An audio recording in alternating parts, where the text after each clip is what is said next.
Parfait. Hop là, je vois que ça. Le nombre de participants s'allonge. Donc, bonjour à tout le monde.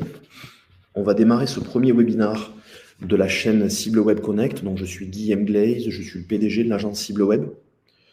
L'enjeu de ce webinaire et plus globalement de cette chaîne qu'on a créée, c'est de vous amener des retours d'expérience sur le e-commerce de manière générale. Ce sera aussi bien des sujets de débutants que des sujets beaucoup plus confirmés, beaucoup plus affinés. Donc, vous avez une chaîne Cible Web Connect sur laquelle vous avez vu qu'il y a déjà une programmation de fait. Vous allez pouvoir avoir des interactions avec des tiers, pas que des gens de Cible Web, bien évidemment, quelques fois que nous, d'autres fois accompagnés par d'autres partenaires. L'enjeu, c'est vraiment d'échanger avec vous. Cible Web est une agence qui a plus de 20 ans, que j'ai créée en 2001, qui a une vision assez transverse au niveau du e-commerce. Alors, pour ceux qui ne nous connaissent pas, vous entendrez à notre accent qu'on est un petit peu caché dans le sud de la France. Ça ne nous empêche pas d'avoir une activité qui est plutôt nationale. Donc, je passe très vite sur la petite page publicitaire et promotionnelle de qui on est, qu'est-ce qu'on fait. Le défilement des slides est bon pour vous, c'est bon. Alors, on a cette particularité d'être une agence que je qualifierais de 360, même si je nous vois plus comme un prestataire que comme une agence. On intervient à la fois sur des problématiques autour des sites, création, refonte, migration. Voilà. On a un gros levier SEO chez nous qui mobilise une grande partie de nos équipes. Une activité de développement. On est par ailleurs éditeur d'une solution qui s'appelle EasyFlux, qui permet de vendre sur les places de marché. Nous allons sortir prochainement un nouveau logiciel complémentaire à EasyFlux à nos clients sites web. On a également une activité formation, une activité de gestion de campagne sur tout ce qui est acquisition payante. Voilà, je ne m'étale pas davantage sur qui on est à peu près 25 collaborateurs, ça fait 20 ans qu'on existe. Quelques références. Voilà, vous en trouverez davantage sur notre site. Hop, là, je vais un peu vite, excusez-moi. Je vous donne rapidement l'adresse de notre site. Ça, au moins, vous pourrez découvrir par vous-même. Comme je l'ai indiqué pour tout le monde, je reprécise, n'hésitez pas à m'interrompre à chaque slide. Il n'y a pas de bonne ou de mauvaise question. La mauvaise, en général, c'est celle qu'on n'a pas osé poser. Donc, je passe vite sur les références pour aller à l'essentiel. Si on fait un rapide état du marché, je ne le prétends pas exhaustif, je le prétends plutôt représentatif des forces en présence. Donc, il y a forcément des solutions manquantes, si lui n'y est pas. Il y a certainement des solutions que je ne connais pas, qui ne sont pas listées dessus.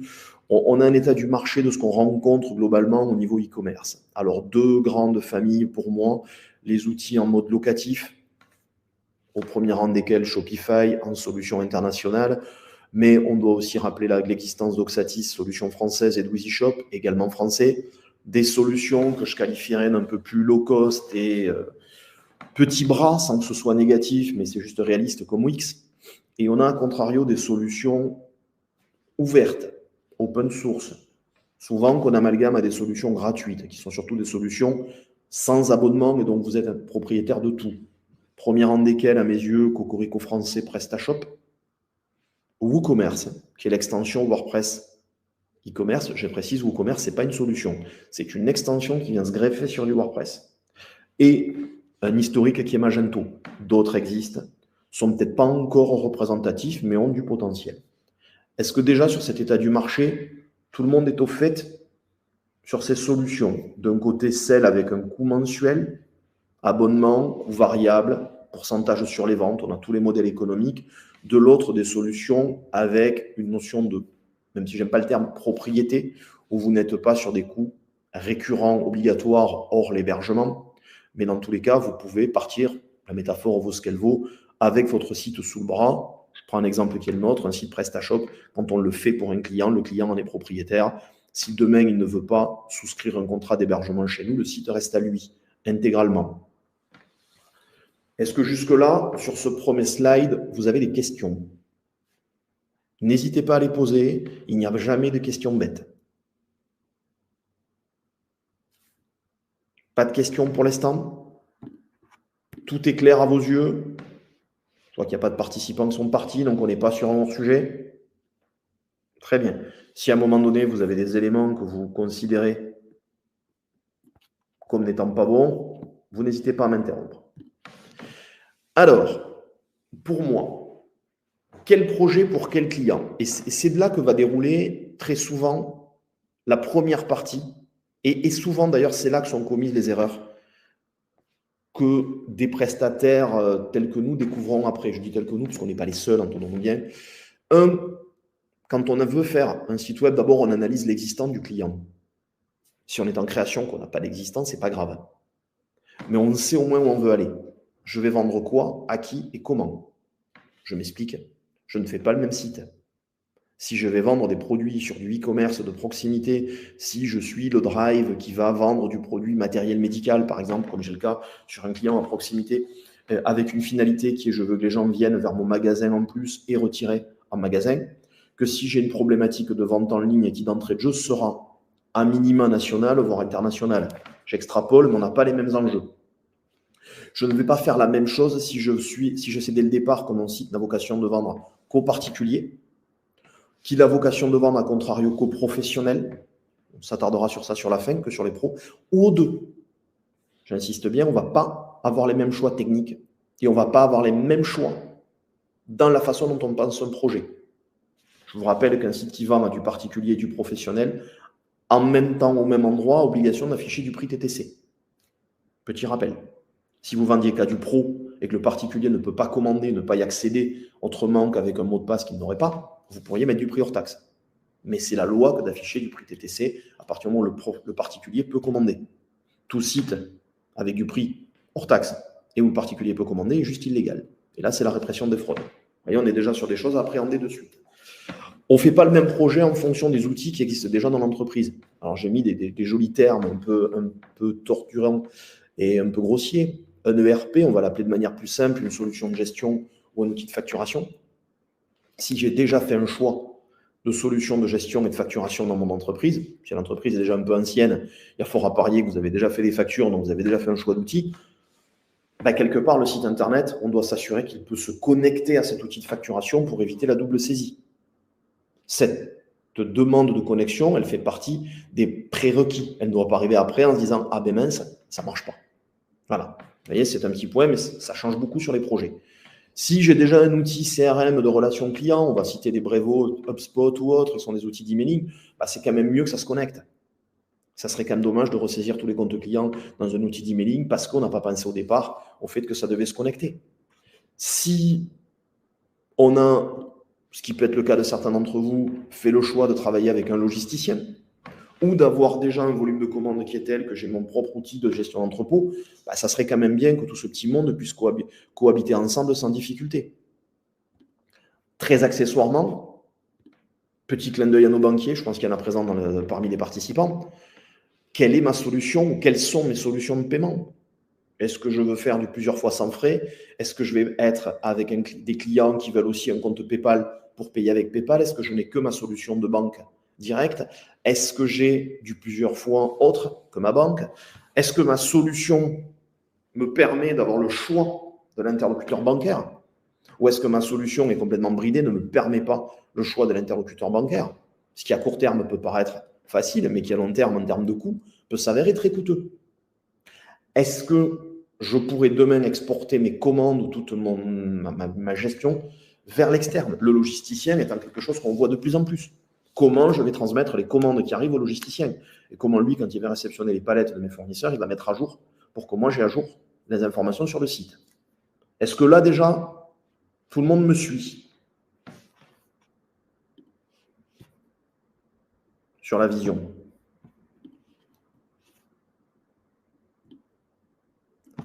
Petit élément, est-ce que j'ai besoin d'un configurateur produit? Ça, c'est le grand fantasme qu'on voit souvent sur les sites internet où je veux un niveau de personnalisation très poussé. On est l'exemple du mobilier, je veux pouvoir faire du caisson sur mesure pour mon client qui va me commander des meubles pour son salon. C'est plus le même projet que celui où le client va faire juste un ajout simple de produit.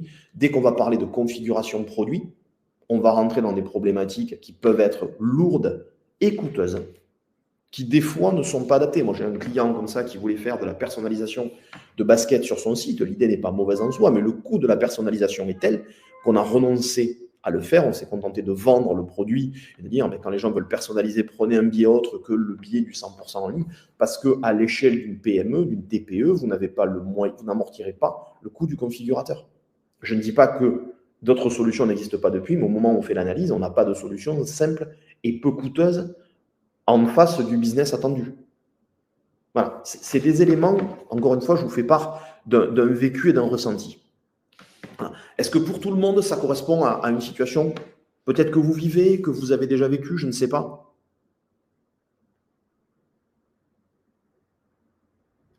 Parlez-moi un peu de vous, ça m'intéresse aussi, moi, de savoir un petit peu qui j'ai en face de moi là, lors du webinaire.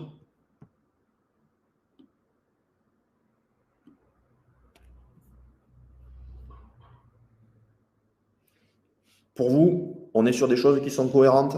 Voilà.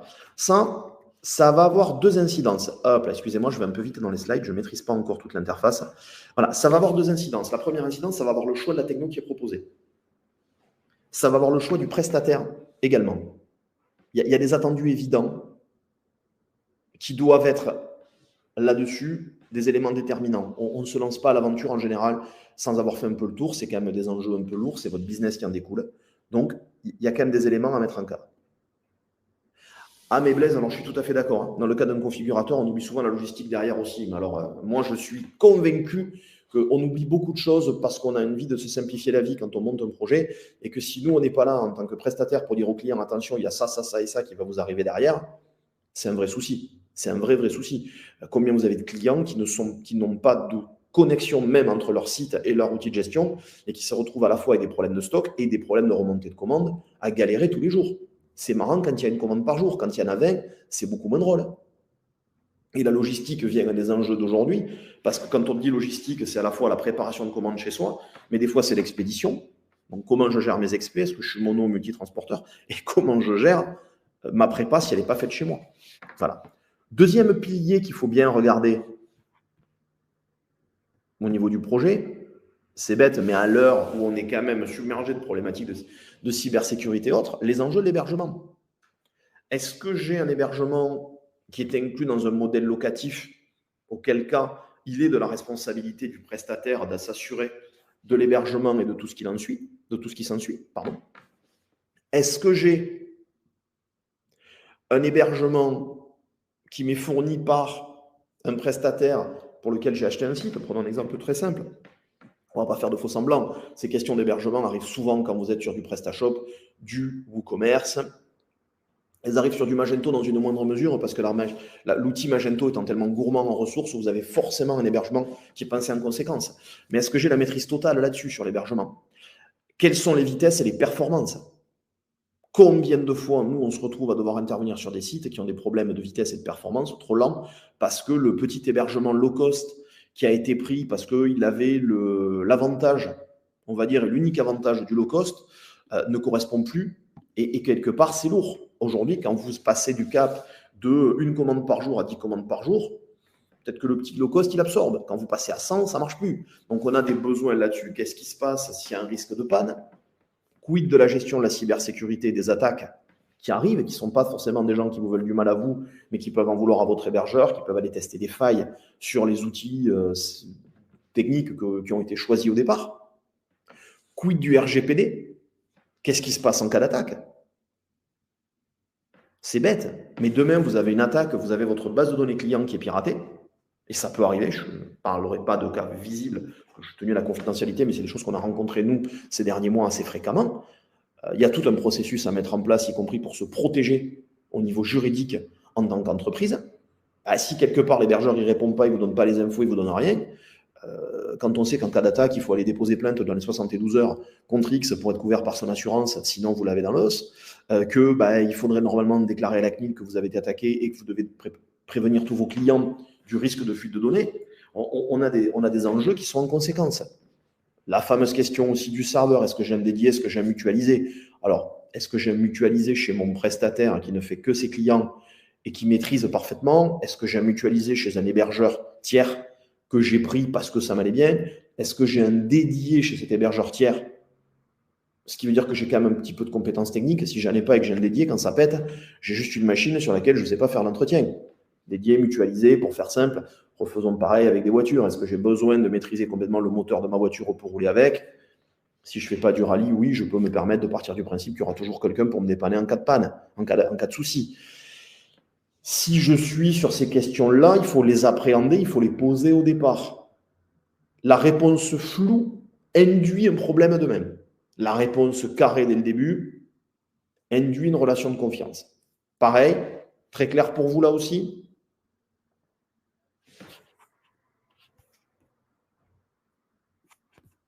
Pas de questions? On est dans le vrai? Ok. N'hésitez pas à vous lâcher pour les questions. Attendez, je vois. Voilà. Quand on est sur des migrations, parce que de plus en plus aujourd'hui, quand vous nous contactez, nous ou autres prestataires, j'insiste bien, vous avez déjà une expérience. Il est très rare, très très rare, que vous veniez vers nous sans avoir eu d'expérience de site. On a de plus en plus de clients qui sont sur des phases de migration plus que sur des phases de création. Création, c'est un rapport de confiance avec le prestataire, c'est une question d'adéquation prix-projet. Les projets trop low cost, malheureusement, auraient ouvert des solutions locatives parce que cette approche agence ou prestataire, elle est compliquée à appréhender en termes de coûts. Et on pourra parler budget si vous le souhaitez, ce n'est pas un problème. Il n'y aura aucun tabou, l'argent n'en fait pas partie non plus. Mais quand on est sur des projets déjà existants, la migration, elle est clé. Si on se plante, on est mort. Une migration ratée, ça flingue une boîte.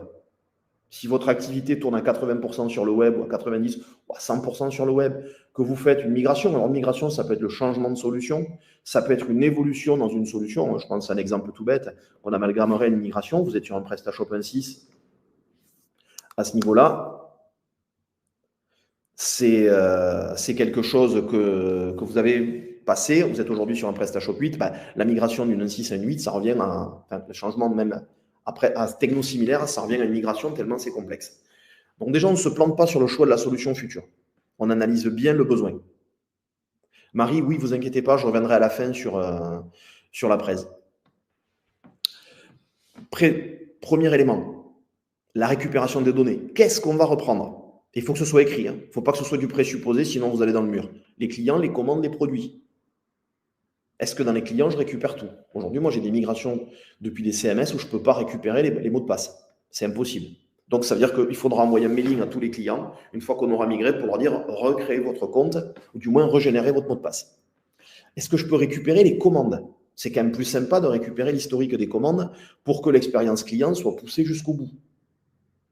Les produits, ça va sans dire. On ne va pas se refader à zéro la recréation de la base de données produits quand on est en migration. Est-ce que je peux récupérer toutes les pages de contenu autour que j'ai créées? Tous mes tutos, mes guides, mes éléments, est-ce que c'est récupérable? J'insiste bien, ce n'est pas parce qu'on a dit oui qu'on l'a écrit. Si c'est écrit, c'est engageant pour le prestataire. Si ce n'est pas écrit, c'est du présupposé. Et encore une fois, on a souvent une mauvaise surprise. Est-ce que je vais récupérer mon référencement? Et là, c'est un des enjeux qu'on voit le plus souvent et qui est le plus souvent, je dirais, mal pensé. La récupération du référencement, c'est quoi? C'est la récupération des balises. C'est la récupération des redirections. Les anciennes pages vers les nouvelles, elles vont changer de nom. Il faudra bien les nommer. C'est la récupération de tous les liens internes. C'est la récupération de tous les liens externes vers le site. Attention à ce que je dis. Quand on a migré de techno, on avait peut-être des liens vers des fiches produits. Si on peut retourner sur les liens amont dans les forums et dans les endroits, si des fois c'est possible, pour remettre le lien vers la nouvelle page et pas le lien vers l'ancienne qui est redirigé, c'est toujours du plus. On doit être accompagné sur la gestion des redirections et du référencement. Ça doit être un élément contractuel. J'insiste en tant qu'à la fois agence et prestataire SEO pour faire les deux. Combien de fois on a une agence qui minimise l'impact de la redirection et combien de fois on a un prestataire SEO qui refuse de mettre les mains dans le cambouis avec l'agence pour aller au-delà de j'ai balancé un joli PowerPoint en disant voilà ce qu'il faudrait faire. Ok, c'est bien, mais entre voilà ce qu'il faudrait faire et on se met autour d'une table et on fait ensemble, c'est pas la même. Pour que vous compreniez mieux, on est venu à la création de site e-commerce en venant du référencement parce qu'on en avait assez d'avoir des clients qui soient bloqués avec ça. Je ne sais pas si je suis clair pour tout le monde là-dessus, mais la migration de site, tout comme toute forme d'évolution d'un site existant vers un suivant, est un véritable enjeu aujourd'hui. Voilà. On a des solutions e-commerce aujourd'hui sur lesquelles les gens ont une tendance à se jeter sans réfléchir à tout ça. Voilà. Et c'est super important. J'insiste, vous pouvez flinguer une boîte.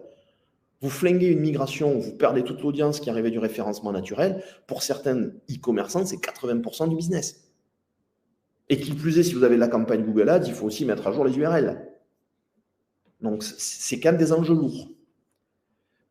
Je vais revenir 2 minutes pour Marie sur les notions de WheezyShop et Doxatis. WheezyShop et Doxatis sont 2 solutions françaises locatives. C'est-à-dire que vous prenez un abonnement chez eux qui vous permet d'avoir accès à un outil assez complet de gestion du e-commerce, c'est-à-dire un site où lequel vous allez saisir vos produits, vous allez pouvoir mettre un graphisme adapté, ainsi de suite. Particularité, ce sont des solutions dont le modèle économique est basé sur un abonnement et pour certains d'entre eux sur des options et un coût complémentaire sur le chiffre d'affaires ou le nombre de commandes. Je crois que c'est le cas de WheezyShop, je ne vais pas m'avancer sur Doxatis. Ce sont des solutions qui ont l'avantage d'avoir une mise en pratique très rapide, mais par contre, vous n'êtes pas propriétaire de la techno. Donc, ce qui veut dire que tant que vous aurez l'abonnement, que vous paierez l'abonnement, vous serez client et vous aurez votre site. Si demain, vous souhaitez être autonome et avoir quelque chose qui ne soit pas un abonnement, vous serez obligé d'en partir. Autre point aussi important, ce sont des solutions sur lesquelles tout développement dont vous auriez besoin en fonctionnalité additionnelle ne pourra passer que par l'éditeur et ne pourra pas être fait par des tiers.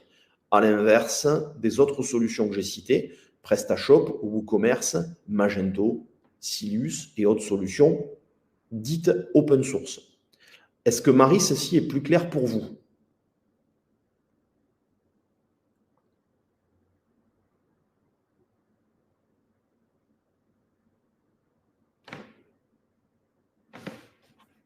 Attendez, excusez-moi parce que... Oui, parfait, super. Alors, je passe à l'après, au-delà de la migration, qui est l'enjeu, pour moi, qu'on voit le plus aujourd'hui sur les projets, notamment sur les projets modernes. C'est tout l'enjeu de la connexion.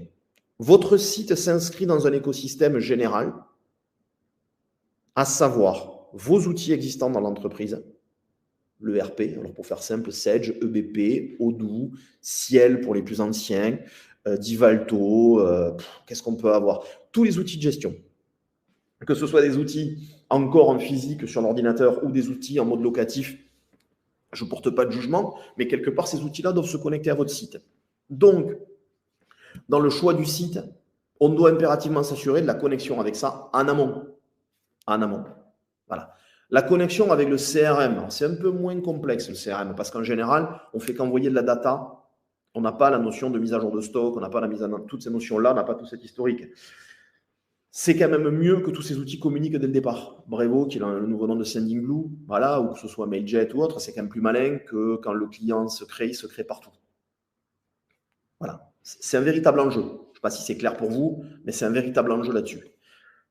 Les connexions avec tout ce qui va être préparation de commande. WMS, logisticien, votre entrepôt, peu importe. J'insiste, la particularité des modèles logistiques, c'est que bien souvent, chaque logisticien a son outil. Il y a quelques standards du marché, mais c'est très marginal. Et dans tous les cas, il faut s'assurer de cette compatibilité-là. Voilà. Vous devez pouvoir piloter en conséquence. Peut-être que ce n'est pas avec le site Internet qu'on va connecter la logistique. Peut-être qu'on va la connecter avec le RP et que c'est déjà prévu. Mais je préfère le dire parce qu'aujourd'hui, c'est un véritable enjeu. Voilà. De la même manière, quand je vais choisir mon transporteur pour mes expédients de commande, je vais m'assurer que je peux dialoguer facilement avec lui pour que le consommateur final ait les informations de suivi de commande accessibles depuis mon site et que je ne passe pas mon temps au téléphone à leur expliquer où en est la commande. Ça va sans dire, mais vous voyez, ça va mieux en le disant. Si vous avez un transporteur qui est connecté à aucune solution, c'est compliqué. Et si vous avez une solution de site e-commerce qui est connectée à aucun transporteur, c'est compliqué aussi. Donc, ça fait partie de tous les enjeux qu'il faut appréhender. Idem, je parle du monde bancaire, c'est moins un connecteur, mais c'est une réalité. Et ce qu'on voit de plus en plus, et nous, on y travaille quotidiennement, c'est un de nos gros enjeux, c'est qu'aujourd'hui, vous êtes beaucoup de marchands à vendre sur les marketplaces. Ce qui sous-entend diffusion de l'offre produit, qui ne se crée pas en automatique sur toutes les marketplaces, et qu'il est quand même plus malin de créer un endroit unique plutôt que de se dire je vais aller dans tous les back-office de toutes mes places de marché, créer mes fiches produits, c'est juste un non-sens. Et centralisation, récupération des commandes avec la mise à jour des stocks. Si je vends un produit sur mon site, je décrémente le stock des marketplaces également. Si je vends sur les marketplaces, je mets à jour mon site. C'est du bon sens. Je peux avoir envie aussi d'avoir des contenus textes que j'ai saisis sur mon site, que je répercute. Je peux vouloir faire des politiques de prix différentes sur les places de marché. Je peux avoir toutes ces logiques-là. On a bien de la connexion qui doit être pensée à ce niveau-là. Pourquoi au niveau du site? J'insiste aussi parce que bien souvent, les marketplaces ont besoin d'informations qu'elles n'ont pas dans l'ERP. Je pense au visuel, au texte additionnel, à tout le descriptif produit. Voilà. Est-ce que sur les connecteurs, tout le monde est au clair?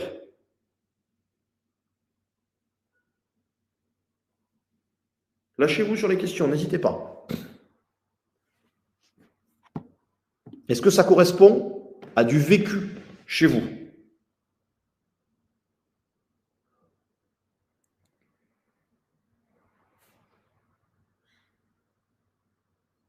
Ou est-ce que c'est juste de l'hypothèse, du putatif ou des choses comme ça? Ok. Alors, un autre point, moi qui me tient particulièrement à cœur,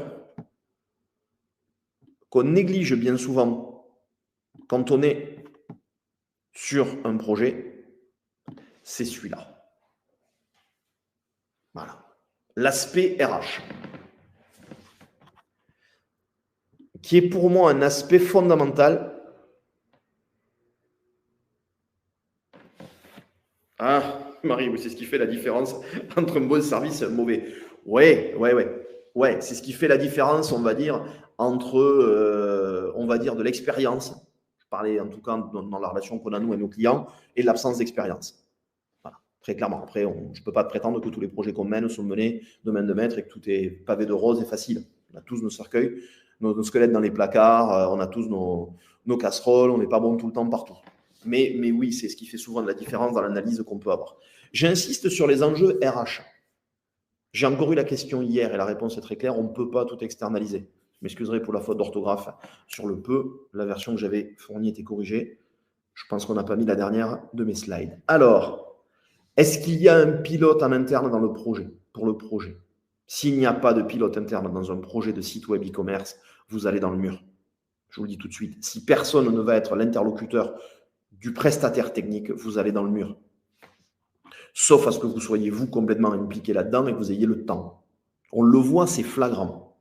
C'est à la fois un gain d'efficacité, c'est ce qui a fait ce fameux cahier des charges dont on rêve tous et qu'on a rarement. C'est ce qui fait le suivi du projet, c'est ce qui évite les débordements de temps, c'est ce qui évite les débordements de coûts et l'incompréhension.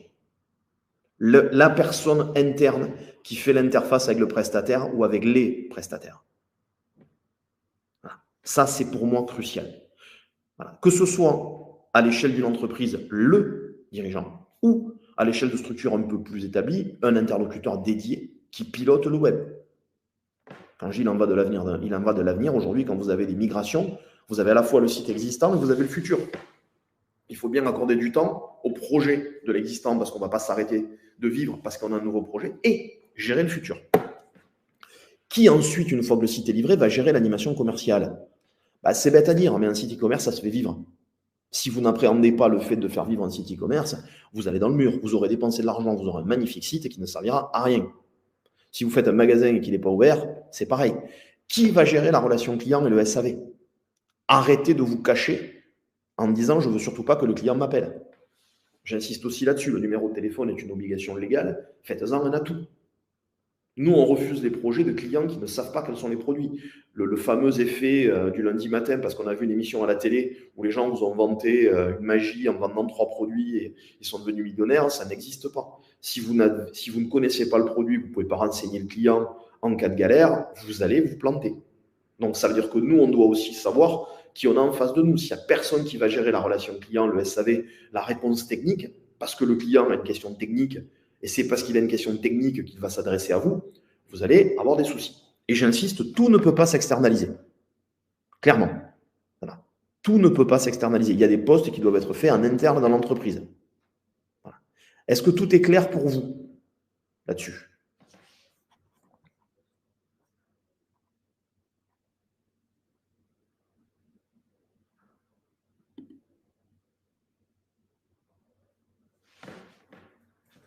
Oui, Florence, c'est bon? Ok, parfait. Petit rappel, on arrive un peu sur la fin du temps que je me suis imparti. Les choix B2B. Le B2B, c'est un vrai sujet en soi. Il y a plusieurs façons de faire du B2B. Un site public, un site privé. Un site public, tout le monde voit tout et quand on se connecte avec un login, un mot de passe, on a accès à des tarifs différents.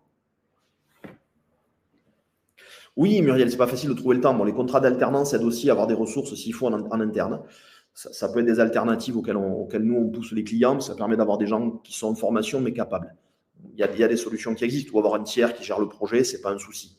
Site public, site privé en B2B. Site public, j'ai un site, je vois des prix, mais je ne vois pas de prix et quand je me login mot de passe, je vois mes prix et je peux commander. Site privé, j'ai un SaaS de connexion, tout est derrière. Avantage du site privé, plus facile. Inconvénient du site privé, l'offre produit ne sera pas référencée puisqu'elle est derrière un SaaS de connexion. Quelle politique d'affichage des prix? Je me répète un peu. Quelle politique tarifaire? Si vous faites déjà du B2B avec vos clients, vous ne pouvez pas faire différent de ce que vous faites aujourd'hui. Il est hors de question de pousser un client à commander en ligne et de ne pas avoir les mêmes prix qu'il aurait s'il vous appelle. Si vous faites du prix à la tête du client, ça va poser un problème. S'il y a des grilles tarifaires déjà établies, souvent vous les avez dans l'outil de gestion, vous comprenez bien que c'est ça qu'on va devoir connecter. De façon à ce que le client trouve un intérêt à commander sur le site, plutôt que d'appeler, ne serait-ce que parce qu'il va retrouver l'historique de ses commandes, ses factures, il va pouvoir recommander plus facilement toujours les mêmes produits s'il a besoin, et ainsi de suite. Il y a des vrais enjeux sur le B2B qui sont des sites outils. Voilà. Quel moyen de paiement? Tout le monde ne va pas payer en ligne une commande. On va avoir des gens qui vont payer par virement, par prélèvement, facturation de fin de mois, traite et autres. Tout ça, c'est logique. Et j'insiste en B2B encore plus, l'importance cruciale des connecteurs. On ne peut pas se permettre de ne pas se connecter. Sinon, vous allez perdre tout le bénéfice d'un site B2B. Voilà. Si vous n'avez pas d'historique, c'est une chose. Mais nous, on fait énormément aujourd'hui, sans mentir. Je pense que 8 projets sur 10 chez nous sont des projets B2B, sont des projets de migration. Et sur les projets de migration, ça fait partie des enjeux clés de ce qu'on analyse tout le temps. Tout le temps, tout le temps, tout le temps. Voilà. Je pense, Marie, que ça fait partie d'un sujet qui viendra sur d'autres webinars. Comme je vous l'ai indiqué en préambule, vous allez avoir un webinar quasiment par semaine. Et je serais ravi d'avoir des échanges là-dessus, mais malheureusement, on est sur un webinar sur le projet e-commerce, pas sur le suivi des ventes, l'analytics et autres. Vous inquiétez pas, ce n'est pas un sujet qui sera éludé, mais à mes yeux, c'est un sujet de webinar à part entière. Les résultats des ventes. C'est vraiment un sujet de résultats. Voilà. Clairement. C'est pas, encore une fois, il y a aussi un paramètre important. Notre métier est de faire le site. Notre métier n'est pas de faire votre business. Ce qui veut dire qu'on doit vous amener des éléments, mais vous voyez, l'aspect suivi des résultats des ventes analytics, moi je le traiterai avec un expert comptable et je vous promets, je vous en ferai venir un. Exprès pour ça, sur les tableaux de bord. Voilà. Je passe à la phase finale de la présentation qui sont les questions. Donc n'hésitez pas, c'est le moment. Lâchez-vous, je suis à votre disposition. Non, Marie, vous n'avez pas raté le départ. En fait, on crée une chaîne Webikeo Cible Web Connect sur laquelle on a l'ambition d'amener un webinar par semaine sur des sujets autour du e-commerce. J'ai l'intention de faire venir un expert comptable sur des sujets de tableau de bord, un avocat, la date est déjà calée, sur des problématiques RGPD e-commerce, des logisticiens, des interlocuteurs bancaires sur les solutions de paiement. Je ne prétends pas être omniscient. Par contre, la promesse qui est la nôtre, c'est de vous aider sur l'ensemble de la problématique, à vous apporter des éléments de contenu. Voilà. Donc allez-y, c'est une première, donc vos questions, vos critiques sont les bienvenues. Je vous écoute.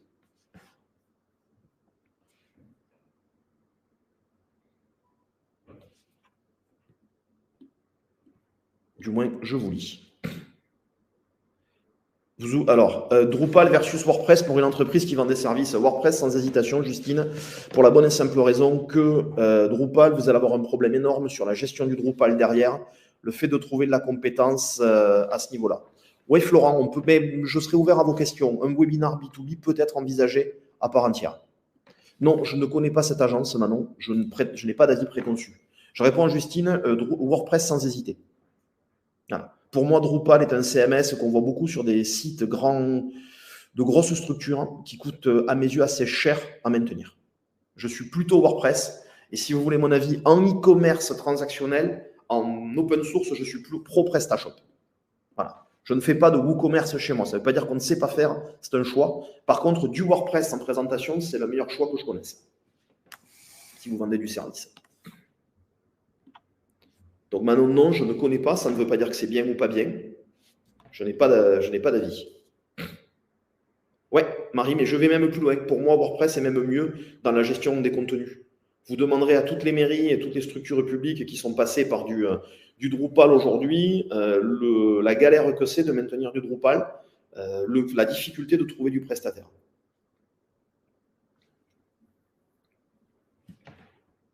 D'autres questions? N'hésitez pas, c'est le moment, c'est l'endroit. J'essaie de faire du sans tabou, donc vraiment...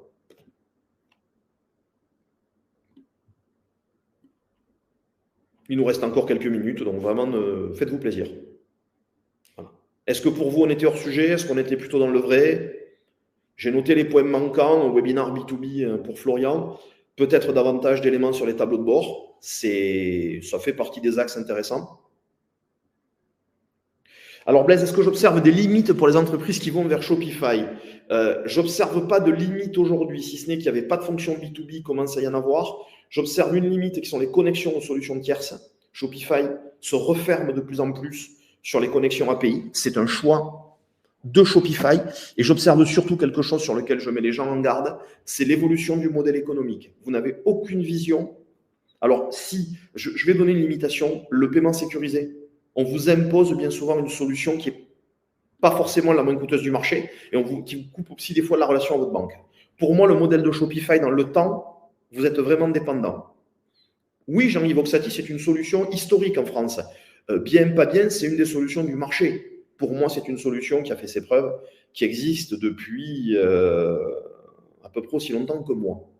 Donc, nous, on est partenaire avec EasyFlux, notre solution de gestion de flux d'Oxatis. Moi, j'ai des clients chez Oxatis qui en sont satisfaits. Vous aurez aussi des témoignages de clients qui en sont peut-être moins satisfaits, comme vous auriez le même écho sur PrestaShop, sur Shopify ou d'autres. Je ne vais pas faire de langue de bois, mais c'est une solution qui a ses avantages. Oui, sans hésitation aucune. Pourquoi PrestaShop me semble mieux? Parce que PrestaShop, c'est une solution e-commerce, alors que WordPress, ce n'est pas une solution e-commerce. C'est WooCommerce qui est une extension e-commerce pour WordPress, pardon.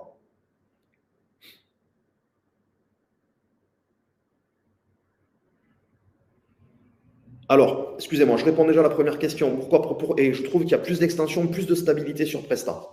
Ouais. Shopify et Fashion. Vous l'avez dit, c'est très à la mode. Maintenant, la mode, c'est cyclique. Et dès qu'on veut travailler sur la connexion, notamment caisse et compagnie, on a beaucoup plus de facilité, Marie, avec du Presta ou avec d'autres choses qu'avec Shopify. On peut comparer Shopify à Apple sur la téléphonie mobile comparé à Android. Voilà, c'est quand même très fermé. Vous avez beaucoup de galères pour connecter une solution de transport, si elle n'a pas signé des accords avec Shopify, pour connecter une banque. Voilà. Mais ça, les gens ne le découvrent qu'après. Voilà. Il y a des choses qui sont beaucoup plus faciles. Alors attention, les autres solutions françaises, WooCommerce, ce n'est pas français. Hein. Magento non plus. Magento, aujourd'hui, ça appartient à Adobe. PrestaShop était français, a été racheté par les Italiens. On a quand même plus de 300 000 marchands utilisateurs de PrestaShop en Europe. Shopify est une réponse de facilité qui s'entend aussi. Moi, je lui vois quelques limites. Après, elle correspond à des besoins. Voilà. Encore quelques questions? On en reste là.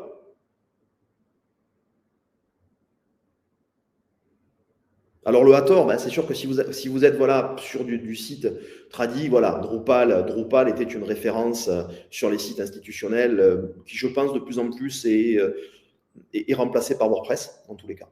Et j'insiste, WooCommerce, c'est une extension de WordPress. Ce n'est pas une solution e-commerce en propre. Les bases de données ne sont pas pensées comme ça. Aller gérer des gros volumes de commandes, c'est complexe. Aller gérer des connecteurs à des modules aujourd'hui, comme j'ai dit, ERP nouveau, ce n'est pas évident. On a beaucoup plus de connexions avec Presta sur l'écosystème e-commerce.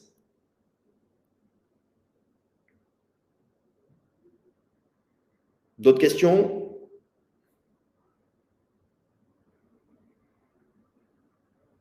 On est bon pour vous tous? Alors, petit débriefing à chaud, est-ce que ce webinaire était conforme à vos attentes? Que je sache aussi ce qui peut être perfectible pour les prochaines échéances, pour les prochaines dates. pour les prochains enjeux. Voilà, n'hésitez pas à nous faire part, même en commentaire. Vous avez mes coordonnées qui sont apparues de vos remarques directement par mail. Voilà, je sais que sur la chaîne CibleWeb Connect, vous avez déjà la planification des prochains webinars. Donc, n'hésitez pas à vous en servir. Voilà. Il me reste à vous souhaiter une bonne journée et, vu l'heure approchante, pour tous ceux d'entre vous qui vont manger à midi, un bon appétit. Et je vous dis d'écouter à très bientôt. Dans tous les cas, la semaine prochaine, un nouveau webinar qui sera animé avec un partenaire. Et puis voilà, oui Yann, on a les grandes lignes. Si vous avez des questions beaucoup plus affinées, n'hésitez pas à vous rapprocher de nous. On est là pour ça. Il n'y a jamais de mauvaises questions et jamais de mauvais projets, même si on n'est pas la réponse. Merci encore à vous et je vous souhaite encore une bonne journée.